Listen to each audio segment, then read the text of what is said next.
जय जिनेन्द्र। तो इसी क्रम में आगे बढ़ते हुए हमारी समय सार यात्रा अगले पड़ाव बंद अधिकार में प्रवेश करती है। अब बंद अधिकार में बंद का मूल कारण क्या है, इस बात पर गंभीरता से विचार करते हैं। तो अब देखते हैं ये हमारी यात्रा कहाँ पहुंचती है। तो फिर से हमारा अगला स्टेशन है जयपुर। लगता है हमारी यह यात्रा बार बार यहीं लौट आती है, क्योंकि यह विद्वानों की नगरी है। तो उनकी विद्वता हमें यहाँ बार बार आने के लिए प्रेरित करती है। तो जयपुर स्टेशन में हमारे साथ जुड़ रहे हैं संजू जी जैन, जो अपना स्वयं का बुटीक चलाती है। आप अत्यंत धार्मिक परिवार से संबंधित है। आपके माता पिता, भाई भाभी सभी तत्वों के प्रचार प्रसार में बहुत ही संलग्न है। आप तो जिनवानी की गोद में ही पली बड़ी है। आप जिनवानी के रस से ओत प्रोत है। आज आप हमें बंद अधिकार की, जिसमें कुल 51 गाथाएं हैं, गाथा नंबर 237 से 234 का सार यहाँ सरल और सुंदर शब्दों में समझाएंगे। ओवर टू संजू जी। बंद अधिकार। इस अधिकार में 51 गाथाएं हैं। गाथा 237 से 241। इन 5 गाथाओं में अज्ञानी के बंध का कारण बताया। बंध का कारण न तो कारमान वर्गना है, न योग, न सचित अचित का घात, न उपभोग। न्याय दिया, यदि कारमान वर्गना से बंध हो तो सिद्धालय में कारमान भरी है, पर सिद्धों को बंद नहीं। मन वचन काय से बंद मानेंगे तो अरिहंतों के मन वचन काय है, पर बंद नहीं। सचित अचित से अचित के घात से बंद मानेंगे तो ईरिया समिति में प्रवत मुनिराजों के बंद का प्रसंग आएगा। उपभोग से बंद मानेंगे तो चौथे गुण स्थान वाले ज्ञानी भोगों में पर अबंध। अतः सिद्ध हुआ ये बंध के कारण नहीं, बंध का कारण निश्चय से रागादि रूप अशुद्ध उपयोग है। जैसे धूली भरे हुए स्थान में कोई पुरुष तेल लगाकर व्यायाम करे तो वो धूल से लिप्त होगा। उसी प्रकार रागादि अशुद्ध उपयोग से अनेक प्रकार की क्रियाएं करता हुआ मिथ्या दृष्टि जीव कर्मों से लिप्त होता है। जीव के बंध उसके रागादि भावों से होता है। राग और अबंध का अभिनाभावी संबंध है। गाथा 242 से 246। वही जीव जब निज भगवान आत्मा का ज्ञान श्रद्धान होने से बंध के कारणभूत रागादि भावों में एकत्व ममत कर्तृत्व भोक्तृत्व बुद्धि टूटने से कारमान वर्गनाएं भी हैं। योग सचित अचित का घात उपभोग के होते हुए भी कर्मों से अलिप्त है। जैसे धूली भरे स्थान में बिना तेल की चिकनाई लगाए कोई पुरुष व्यायाम करता हुआ भी कर्मों से अलिप्त रहता है। यहाँ सम्यक दृष्टि की अद्भुत महिमा गाई है। उक्त कारणों से बंध नहीं, ये जानकर कोई स्वच्छंद प्रवृत्ति में न लग जाए, इसके निषेध के लिए कहा ज्ञानियों को भी निरर्गल प्रवृत्ति नहीं करना चाहिए। निरर्गल अर्थात मर्यादा रहित, निरंकुश प्रवर्तन, बुद्धिपूर्वक प्रवर्तन, रुचिपूर्वक प्रवर्तन, स्वच्छंद प्रवर्तन।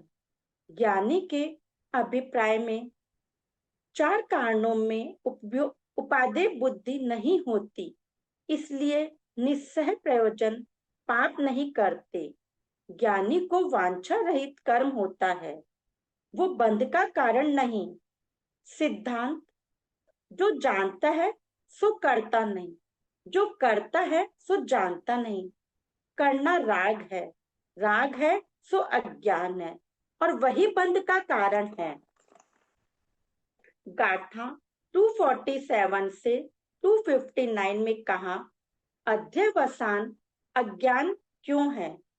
मैं परजीवों को मारना बचाता, परजीव मुझे मारते बचाते, मैं जीवों को सुखी दुखी करता, पर जीव मुझे सुखी दुखी करते, यह मान्यता अज्ञान मई अध्यवसान है। क्योंकि जीवन मरण का कॉन्टेक्ट तो आयु कर्म ने ले रखा है, और सुखी दुखी कर्ण का पैकेज सभी जीव अपना अपना लेकर आए हैं। तो भला कोई किसी को सुखी दुखी कैसे कर सकता है? सुखी दुखी का कर्ता कैसे हो सकता है? कोई किसी को मार सके या बचा सके, ये तो तेरी मूर्खता अज्ञानमयी अध्यवसान है।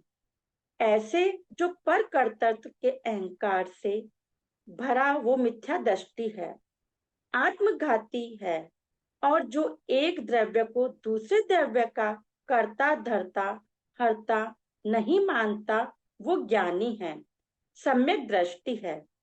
गाथा 260-261 मिथ्या अध्यवसान बंध का कारण बताया गया। जीवों के सुखी करने का या बचाने रूप शुभ भाव हो, या दुखी करने का या मारने का रूप अशुभ भाव हो, दोनों ही अज्ञानमय अध्यवसान होने से दोनों एक ही समान है। पुण्य पाप दोनों बंध का कारण है। गाथा 262 बंध का हेतु अध्यवसान बताया। प्राणी मरे या न मरे, पर मैं मार सकता हूँ, ऐसी मान्यता पूर्वक जो भाव उत्पन्न हुए वो बंध का कारण है। और बंध का संबंध तेरे अज्ञानमयी अंधकार रूप अध्यवसान है। ये अध्यवसान हिंसा है, इससे तेरे चैतन्य प्राणों का घात है, वही बंध का कारण है, ऐसा निश्चय से जानो। गाथा 263-264 जिस प्रकार हिंसा अहिंसा का अध्यवसान किया जाता, उसी प्रकार अशुभ रूप झूठ चोरी कुशील परिग्रह का अध्यवसान पाप बंध का कारण है, और शुभ रूप सत्य अचौर्य अकुशील अपरिग्रह का अध्यवसान पुण्य बंध का कारण है।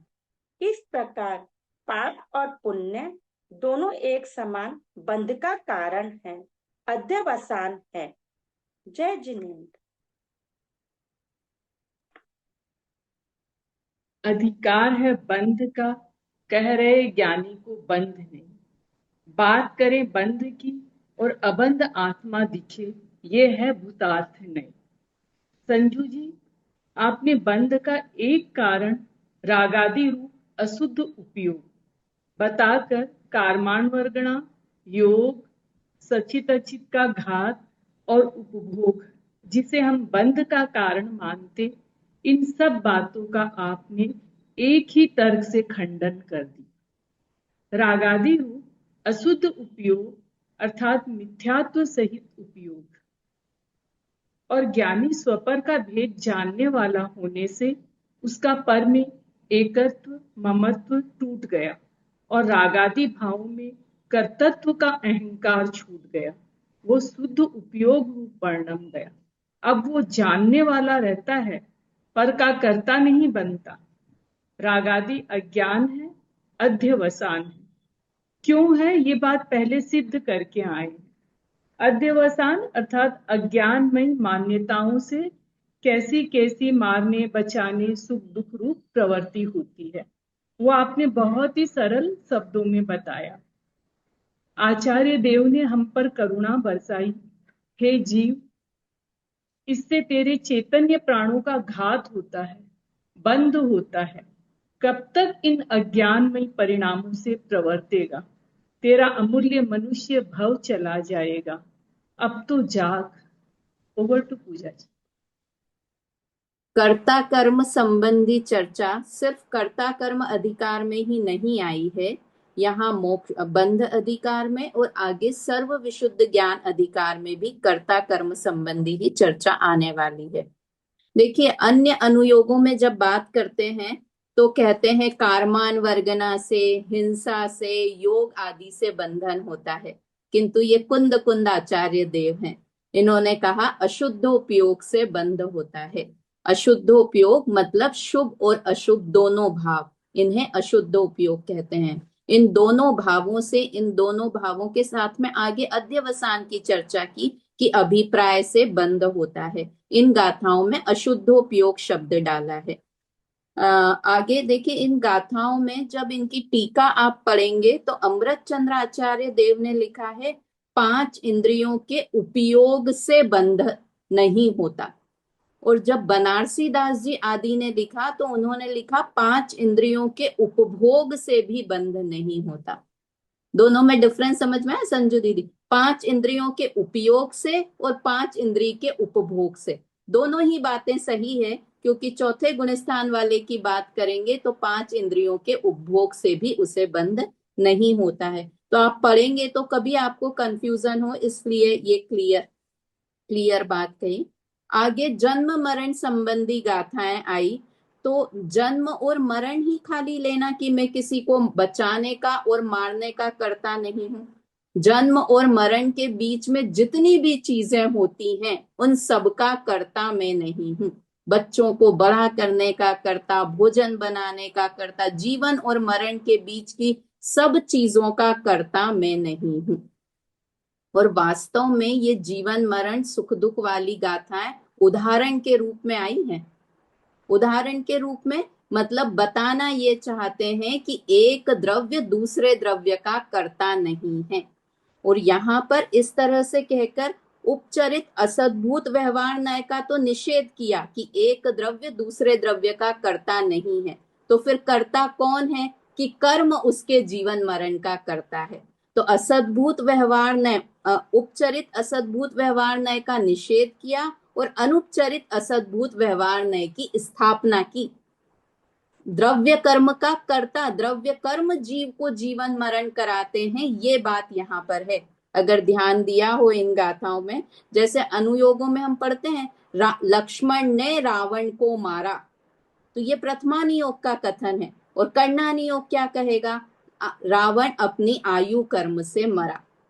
तो यहाँ पर कर्मों का कर्ता बता रहे हैं, क्योंकि परद्रव्य का अकर्ता बताना है, इसलिए कर्मों का कर्ता बता रहे हैं। अध्यवसान शब्द बार बार आया है, तो अध्यवसान की बात में ये है कि जैसे रसगुल्ला खाया मैंने तो अच्छा लगा, रसगुल्ला अच्छा है, ये तो नॉर्मल भाव है।